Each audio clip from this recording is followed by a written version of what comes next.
The newspaper industry has been part of the American culture from its earliest beginnings. It was toward the end of the 19th century, however, when the industry grew to such proportions that newspapers became part of everyday life. One reason for this growth was the development of the first linotype printing machine in the mid-1880s. This machine set up typesetting, allowing for the automatic casting of whole lines of type.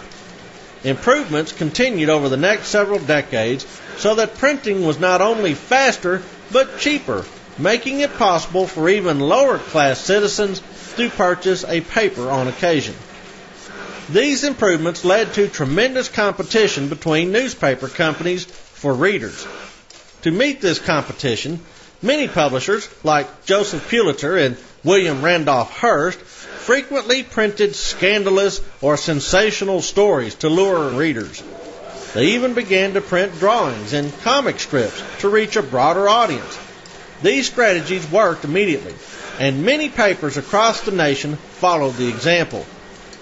Many began to label these types of papers yellow journalism after a popular comic strip in Hearst's papers known as the Yellow Kid. Extra, extra, read all about it. By the 1920s, there were more than 2,500 daily newspapers in the United States, with most major cities and large towns having at least two.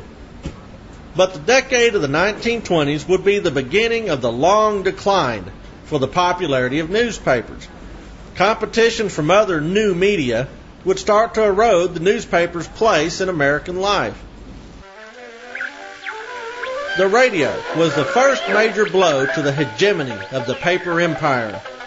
By the end of the 1920s, more than 10 million Americans owned radios, and that number was only destined to grow.